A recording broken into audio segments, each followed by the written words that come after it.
¿Puede darnos brevemente la definición de síndrome de Cushing y enfermedad de Cushing? Síndrome de Cushing es básicamente un conjunto de enfermedades que se caracterizan por un elevado nivel de cortisol en el organismo. Existen varias etiologías o razones para la elevación del cortisol en el organismo. Una es si se tiene secreción autónoma del cortisol de las glándulas suprarrenales. Otra sería un cortisol elevado secundario a algún tipo de malignidad de cáncer. Y la más común, alrededor del 70%, sería secundaria a una secreción elevada de ACTH de la hipófisis, hormona corticotrópica suprarrenal elevada de la hipófisis que desencadena una hipersecreción de cortisol de la glándula suprarrenal. Los síntomas del síndrome de Cushing o la enfermedad de Cushing, bueno, algunos son muy inespecíficos y pueden observarse en otros pacientes o en la población en general, como hipertensión, obesidad, osteoporosis, depresión. Sin embargo, hay algunos síntomas o signos más específicos de la enfermedad de Cushing o del síndrome de Cushing, como redondez del rostro, acumulación de grasa por encima de la clavícula o detrás del cuello, facilidad para la aparición de hematomas, estrías moradas, debilidad de los músculos, especialmente en la cintura escapular o en la cadera, y mayor riesgo de infecciones o aumento en los coágulos sanguíneos. ¿Puede describir su experiencia con el síndrome de Cushing y cómo esto ha influido en su vida? Bueno, al principio, ni siquiera me di cuenta de que tenía Cushing's. Fue interesante para mí porque estaba subiendo de peso, tenía, como mencionaba la doctora Tal, redondez en mi cuello, en mi rostro, mis hormonas estaban un poco fuera de línea y mis problemas de comportamiento, eran realmente elevados. Y durante varios meses hacía ejercicios, dieta, comía bien, quizás bajaba unas, 2 libras y luego de repente la semana siguiente volvía a subir y no podía realmente categorizar o comprender qué es lo que estaba mal conmigo. Luego en el 2019, pasé a la acción y me dije, hay algo que está mal, pero no puedo comprender exactamente qué es. Entonces pensé en ir a ver un endocrinólogo y me remitieron a uno. La vi, hicimos múltiples pruebas, análisis de sangre, recogida de orina, pruebas de saliva, todo lo posible. Y estuvimos yendo y viniendo durante unos buenos, diría, 6 a 8 meses. Y este médico me dijo, creo que sé lo que tienes, pero no puedo diagnosticarte porque quiero estar segura de ello. Y fue todo un viaje porque, terminé cambiando médico. Fui a un médico diferente y luego empecé a desarrollar muchas migrañas. Y ahí me dije, esto no es normal. Entonces fui a ver a un neurólogo, el neurólogo me sugirió hacer una resonancia magnética y acepté, pero estaba muy nerviosa. No sabía qué me iba a pasar, no tenía las ideas claras. Y no pude dormir durante toda una semana hasta que volvieron las noticias y me dijo, no por asustarla, pero usted tiene Cushing, que es un tumor en la pituitaria. No tenía idea de qué era y realmente me asusté mucho y comencé a pensar, esto va a limitar mi vida, es canceroso, es potencialmente mortal. En aquel entonces tengo una hija y mi hija en ese entonces estaba en 2º grado y la verdad es que no sabía qué me esperaba y me daba mucho miedo. Luego me presentaron a un neurocirujano realmente maravilloso. Una semana más tarde me dijo, tenemos que hacer esto. Y fue justo antes de COVID. ¡Qué bendición! COVID estaba justo comenzando en ese momento y pensé, esto es una bendición, un milagro. Espero que pueda pasar algo y que esto vaya a cambiar mi vida. Porque la verdad, todos estos años estuve sufriendo. Fue tan difícil todo lo que viví. Y luego nos dimos cuenta en 2019 que era lo que estaba mal conmigo y dije, ok, vamos a hacerlo. Estaba preparada para cambiar, para aceptar el cambio, para seguir hacia adelante y con la esperanza que hiciera una diferencia en mi vida, para volver a ser normal. Habían tantas acciones y reacciones que realmente me desencadenaban y necesitaba arreglarme. No me gustaba mi aspecto, no me gustaba salir, no quería estar en fotografías. Había realmente como un peso sobre mis hombros. Pasar por el quirófano en realidad fue, interesante la primera vez. Me hicieron varias resonancias magnéticas, varias pruebas. Y la primera vez, después de la cirugía, me dijeron que había que hacer otra resonancia magnética y sentía que ya había hecho tantas y dije, no puedo seguir haciendo esto. Era una sensación realmente de claustrofobia y no veía las horas de que terminara. Y luego, una segunda vez, me dijeron, lo sentimos mucho y, habían encontrado más, pero realmente como no se podía poner más tiempo en mirar en profundidad, tuvimos que hacerlo una segunda vez. Y me puse tan nerviosa y dije, ay Dios, no puedo hacer esto, no.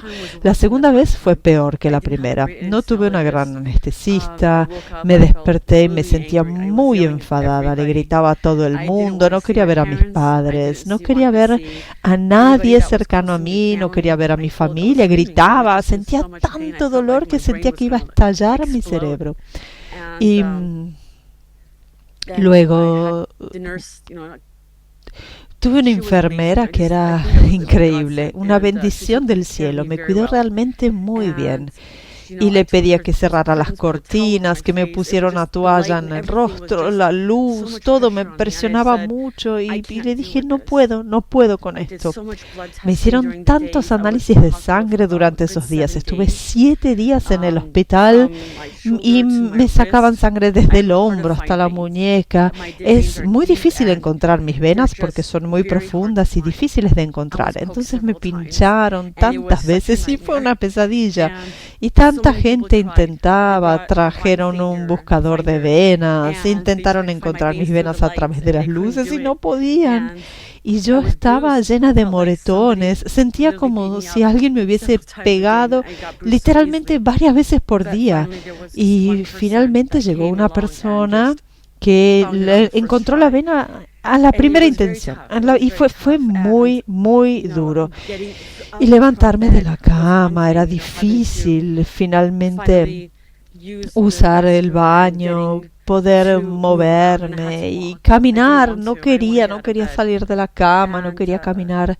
Y finalmente, diría, después de unos 3 o 6 meses de estar en casa, me sentía un poco insegura porque sentía siempre que necesitaba el apoyo del hospital. No sé, voy a estar bien, puedo hacerlo sola. Y como las enfermeras y todos en el hospital eran tan complacientes, ese era su trabajo, sabían lo que hacían, y me sentía tan cómoda estando ahí en el hospital que quería quedarme por siempre. Y les pregunté, ¿puedo quedarme aquí más tiempo? Y me dijeron, no, tienes que irte a casa y resolver esto por tu cuenta. Y estaba tomando Cortef 2 o 3 veces por día y muchos medicamentos, estaba realmente muy drogada, pero tuve mucho apoyo familiar y eso me ayudó. Y creo que después de unos 6 meses, más o menos, como me habían prometido, sentía muchas esperanzas. Me dijeron que iba a haber cambios y diferencias, notar cosas buenas y nuevas, y así fue. Mi peso empezó a bajar, todos me empezaron a preguntar, ¿qué has hecho? Quiero hacer lo que estás haciendo, ¿cuál es tu secreto? Y me sentí bien, ver cómo iba bajando de peso, y al cabo de un año era cada vez mejor. Empecé a hacer ejercicio, comer más sano, vigilar mi peso, asegurarme de que no subiera. Me hacía revisiones cada 6 meses. El primer año tuve que hacerme una resonancia magnética, que no fue agradable, pero lo hice. Y luché por superarlo. Y fue realmente asombroso ver los cambios y que no me rendí. Y creo que Bueno, que si hay una voluntad, hay un camino. Desde la perspectiva de un profesional sanitario, ¿cuáles son las comorbilidades más importantes que hay que vigilar en pacientes con síndrome de Cushing y por qué? Antes de responder, quiero agradecer por haber compartido esto. Voy a hablar de las comorbilidades, pero lo que has señalado y también lo que hemos visto por cómo cuentas la historia, es que esta es una enfermedad muy emocional. Siento que enfrentar cada nueva condición, cada nueva enfermedad, sea un reto emocional. Sin embargo, específicamente en Cushing, debido a los niveles elevados de cortisol, todas las emociones son mucho más exacerbadas y durante la enfermedad, cuando recibe el diagnóstico, después de la cirugía, todas estas fluctuaciones y fluctuaciones extremas en el cortisol, además del estrés de la vida diaria, además de conseguir un nuevo diagnóstico de la enfermedad, es un enorme desafío. Así que eres un héroe por haber recorrido este camino y superar lo que has superado. Te admiro. Bueno, en cuanto a las comorbilidades de Cushing, como profesional sanitario, quiero abordar dos aspectos de esto. El primer aspecto es distinguir entre las condiciones que amenazan la vida, que se pueden ver en el nivel tan elevado de cortisol, y que también contribuyen a la morbilidad y mortalidad, que son los riesgos cardiovasculares y las enfermedades cardiovasculares, y la emergencia hipertensiva que se puede ver en pacientes con Cushing. Y también embolía pulmonar e infección. Entonces, todos estos son cruciales, necesitan ser evaluados rápidamente si es necesario y garantizar un tratamiento adecuado. Además de estas afecciones emergentes agudas, tenemos las más comunes, como ya habíamos mencionado algunas Helen y otras yo. Aumento de peso, salud cardiometabólica, hipertensión, enfermedades cardiovasculares, infecciones que son más leves. Entonces, todas estas afecciones deben tratarse con regularidad para poder prevenir la morbilidad cardiovascular. Sin embargo, la mayoría de estos pacientes, si no todos, pasarán por el quirófano. Entonces es importante controlar todo esto antes de la intervención quirúrgica. No queremos que la tensión arterial sea demasiado elevada, queremos que la glucemia esté bien controlada. Entonces es realmente crucial asegurarse de que todas estas comorbilidades estén bien controladas antes de la cirugía. El otro aspecto se refiere al momento del diagnóstico. Como mencionaba Helen, la mayoría de estos síntomas y signos imitan el estado de la población general, sobre todo teniendo en cuenta el aumento de la obesidad y las enfermedades cardiometabólicas. Entonces es realmente difícil diagnosticar a pacientes con Cushing, particularmente si no se tiene un alto índice de sospecha, porque van a experimentar estos síntomas mucho antes del diagnóstico y tenemos que tener esto controlado y pensar a quién deberíamos examinar por esto. Una vez que se han hecho los exámenes y que tenemos el diagnóstico, como decía, hay que controlar todos los síntomas. El periodo siguiente al que pensar es el perioperatorio. Como decía, todo debe estar dentro de los límites normales, la presión arterial, la glucosa en sangre, los lípidos, para asegurarse de que los pacientes estén en el mejor estado de salud antes de la cirugía. También cada paciente que ingresa al hospital, independientemente de su estado, tiene una mayor tasa de coágulos sanguíneos e infecciones. Sin embargo, los pacientes con Cushing tienen un riesgo mayor de esto, por lo que deben ser tratados con agentes anticoagulantes para prevenir coágulos sanguíneos, embolia pulmonar y también con antibióticos para prevenir infecciones oportunistas. Es importante señalar que, dado que los pacientes con Cushing también tienen un tejido conjuntivo frágil, son propensos a hemorragias. Entonces, aunque estemos administrando un tratamiento anticoagulante, debemos tener en cuenta siempre presente que también corren el riesgo de sufrir hemorragias. Entonces tenemos que asegurarnos de que esto esté equilibrado. después de la cirugía y también antes de la cirugía son más propensos a sufrir anomalías electrolíticas. Pueden desarrollar hiponatremia e hipopotasemia, entonces tenemos que asegurarnos de que estén todos los electrolitos bien controlados. Y después de la cirugía, como todos los pacientes que se someten a cirugía de la hipófisis, pueden desarrollar deficiencia de ABP o diabetes insípida y puede causar hipernatremia, niveles elevados de sodio, pero tenemos que asegurarnos de que el balance hídrico, la producción de orina y el sodio también estén estrechamente controlados. Y luego el siguiente periodo, el tercero, es después de la cirugía.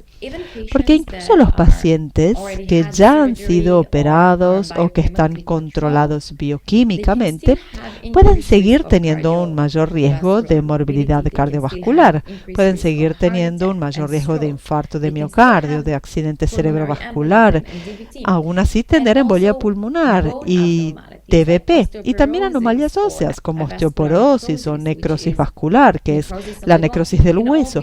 Todas estas pueden ser mal diagnosticadas o infradiagnosticadas y deben abordarse después de la cirugía y tras haber logrado el control bioquímico. Y como Helen mencionaba, hay una gran cantidad de cambios emocionales en el estado de ánimo, y esto también puede ser permanente, además del deterioro cognitivo, de la depresión, porque hay cambios físicos, cambios en la estructura del cerebro que puede que no se resuelvan después de la cirugía y después de la curación. Así que definitivamente recomendaría cada 6 meses realizar un análisis de sangre para ver si hay recurrencia, para asegurarse de que el estado de la diabetes, la presión arterial y los lípidos en la sangre estén dentro de los rangos normales. Y someterse también a una densitometría ósea para evaluar la integridad ósea, la densidad ósea, si hay síntomas específicos de dolor en las articulaciones. También se puede necesitar una resonancia magnética o una tomografía computada para caracterizar mejor el motivo. Y creo que también el apoyo psiquiátrico o de trabajadores sociales o cualquier otro apoyo psicológico sea necesario. Quizás no en todos los casos, pero si es necesario, también debería acompañarse con un seguimiento a largo plazo. ¿Existen comorbilidades que, en su opinión, los profesionales sanitarios suelen pasar por alto, pero que sean prioritarias para los pacientes? Bueno, es difícil de decir. Porque cuando yo estaba pasando por esto y me hacían muchas pruebas, análisis de sangre, los médicos que tuve que cambiar, fue realmente difícil porque no querían...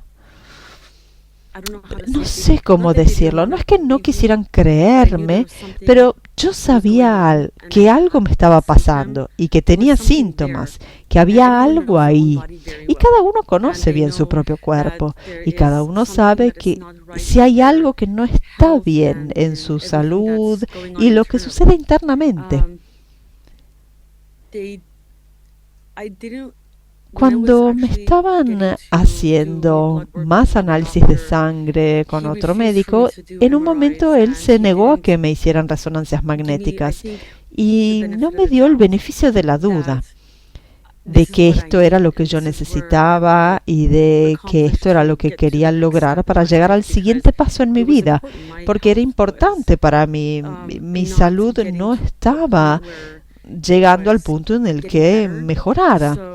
Entonces, bueno, luego tuve que buscar otro endocrinólogo y fui pasando por diferentes etapas, diferentes tipos de médicos y me sentía perdida. Me preguntaba si alguna vez iba a llegar a algún lugar, si alguna vez volvería a ser normal, y fue realmente difícil.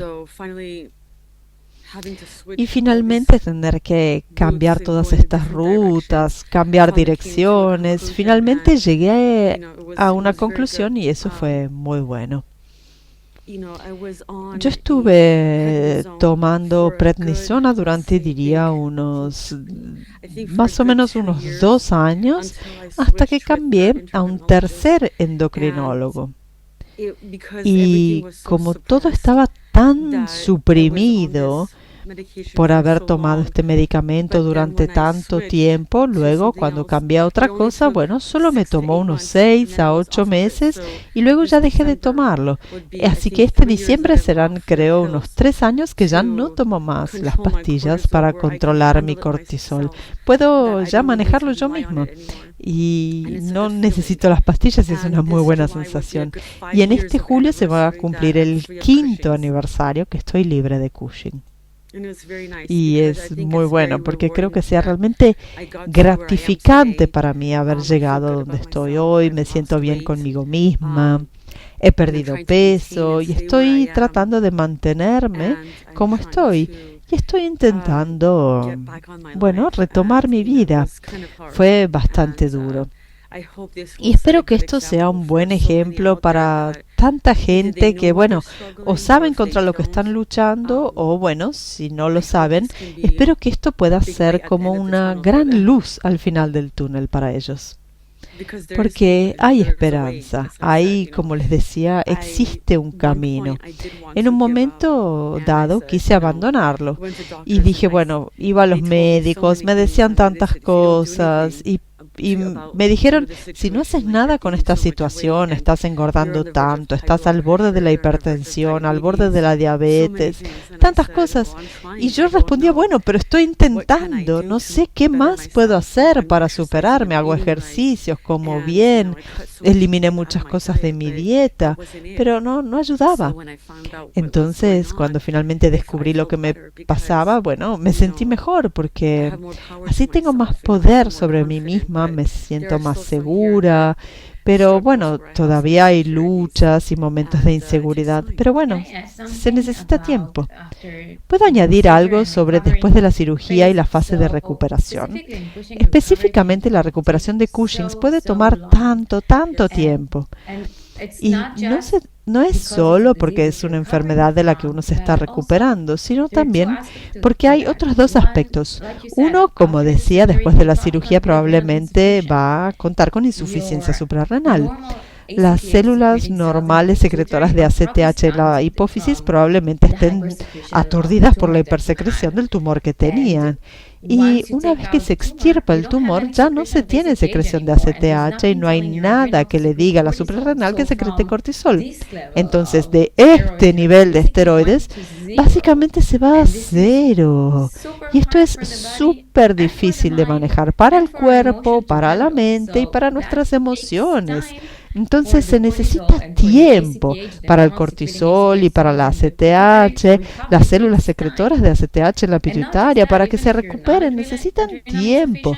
Y no solo eso, incluso si uno no tiene insuficiencia suprarrenal y los niveles están dentro del límite, tenemos un fenómeno que se llama síndrome de abstinencia de esteroides, que por análisis de sangre todo parece perfecto, pero uno solía estar en este nivel de cortisol, ahora se está a la mitad, a un tercio, cualquiera sea el nivel en el que se esté. Entonces va a sentir como si tuvieran gripe, se van a sentir fatal, se van a sentir enfermos, y en esta condición probablemente se necesite una reducción más gradual, un tratamiento con hidrocortisona, no solo pasar a la dosis de mantenimiento una vez que se haya extirpado el tumor o la masa. Entonces es una recuperación difícil. No es como, bueno, sacaron el tumor y ya se vuelve a la normalidad. No, necesita tiempo. Se necesita tiempo y todos los pacientes deberían ser conscientes de eso. Tenemos que decirle a los pacientes que se necesita tiempo. Esa es otra cosa que quería mencionar. Fue muy difícil porque yo buscaba una respuesta rápida y quería que todo sucediera deprisa. Pensaba, bueno, esto se ha ido, el tumor está afuera, me lo han sacado, me siento fantástico, bueno, ¿y ahora qué? Es como que siempre tenía prisa y me preguntaba, ¿cuándo va a pasar? ¿Cuándo voy a adelgazar? ¿Cuándo voy a volver a verme bien? ¿Cuándo voy a poder volver a vestirme con la ropa con la que me sentía feliz? ¿Y cuándo me voy a volver a sentir bien conmigo misma? Y el médico me dijo que es todo cuestión de paciencia, esperar, tiempo al tiempo, porque no se puede precipitar las cosas. Y luego se va a ver la diferencia, y así fue en 6, 8 meses, incluso en 2 años. Fue increíble. Y de hecho, en algunos momentos siento como que mi presión arterial baja, siento un poco de náuseas o hay veces en las que me apetece un café, pero sé que es demasiado fuerte y siento que no me va a hacer bien porque lo sé, lo he experimentado, lo he ya probado y lo entiendo. No más café para mí porque sé lo que desencadena. Entonces dije, ok, tienes que dejar de tomar café porque sé que esto es algo que me va a hacer sentir débil, luego sentir como que me voy a desmayar y he tenido esos momentos y ahora sé cómo manejarlos. Y hubo momentos en los que pensé qué podía hacer para mejorar y dije, bueno, sé que puedo beber más agua, hidratarme. Luego también pensar en comer algo salado con mucho sodio para poder hacer que así suba mi tensión. Y también suelo tener a mano la hidrocortisona de 5 miligramos como, bueno, en caso de emergencia. Hubo una vez en la que, es una historia graciosa, fui a un parque de atracciones y había una montaña rusa donde querían ir mi hija y su mejor amiga y dije, bueno, estoy bien, no me va a pasar nada, ya ha pasado mucho tiempo, estoy bien, me siento bien. Al bajar de la montaña rusa me sentí mal todo el día. Ese es un punto importante que acabas de hacer, porque cuando educamos a los pacientes sobre la insuficiencia suprarrenal, lo que principalmente decimos es que cuando uno se siente mal, cuando tiene fiebre, cuando tiene una enfermedad similar a la gripe, tiene que duplicar la dosis de hidrocortisona. O si se tienen síntomas de empeoramiento como vómitos y diarrea, triplicar la dosis o tomar una inyección de IM. Pero los niveles de cortisol no solo suben cuando estamos enfermos, sino también cuando estamos en estrés emocional o incluso en una montaña rusa. Por ejemplo, si yo ahora pienso en subirme a una montaña rusa, mi nivel del cortisol va a subir al cielo. Entonces, si uno tiene suficiente para mantener su vida cotidiana, no significa que tenga suficiente para estas condiciones de alto estrés. Entonces, antes de esta condición, e incluso si uno se siente mal, si está estresado emocionalmente, tendría que tomar estos 5 miligramos de hidrocortisona porque el estrés no es solo por una enfermedad. Tenemos estrés en diferentes situaciones en la vida y esto es importante. Gracias por compartirlo. ¿Qué mejoras pueden introducirse en el diagnóstico y tratamiento de esta enfermedad? Bueno, como discutíamos, muchos de los síntomas pueden ser también de otras condiciones generales en la población, como, bueno, especialmente con el aumento de la obesidad, con dietas poco saludables, hipertensión, enfermedades cardiometabólicas y demás. Entonces es muy difícil diagnosticar la enfermedad de Cushing si no se tiene un alto nivel de sospecha de esto.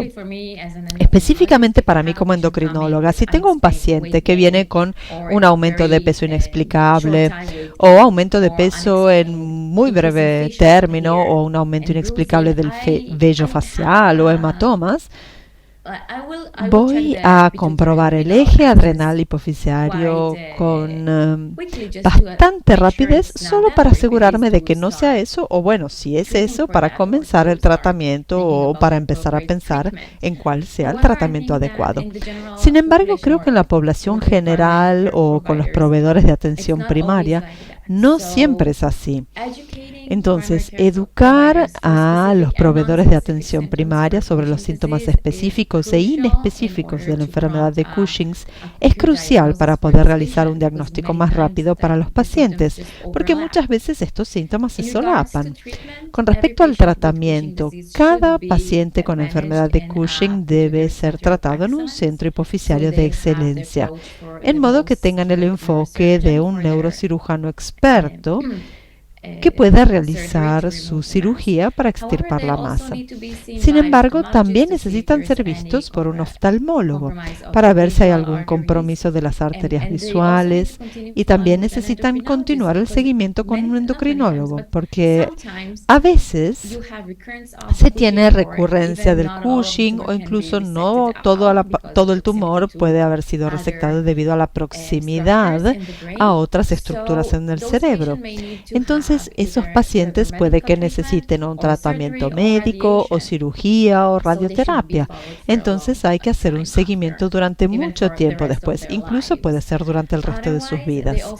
Caso contrario, también deben ser vistos por un cardiólogo para seguir evaluando su morbilidad cardiovascular. y también brindar apoyo social y emocional si necesario. Así que en realidad es un tratamiento multidisciplinar en relación con la gestión integral de la enfermedad de Cushing, que es sin dudas una prioridad.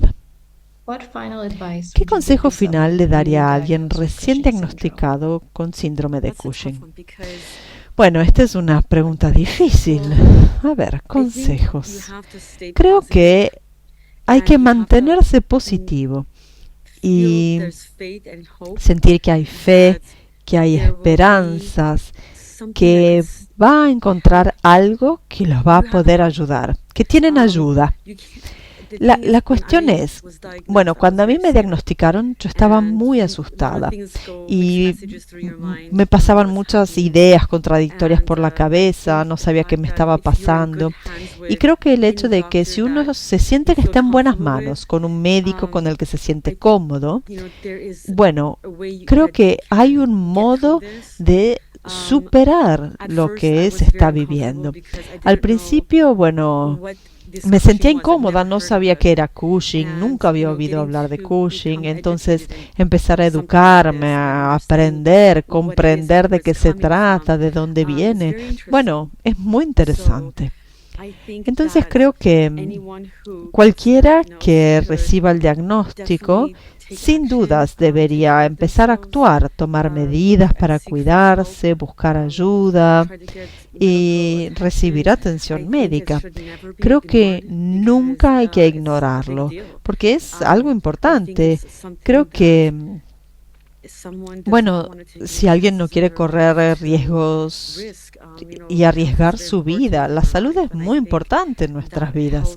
Y creo que la salud sea algo que todos tendríamos que valorar.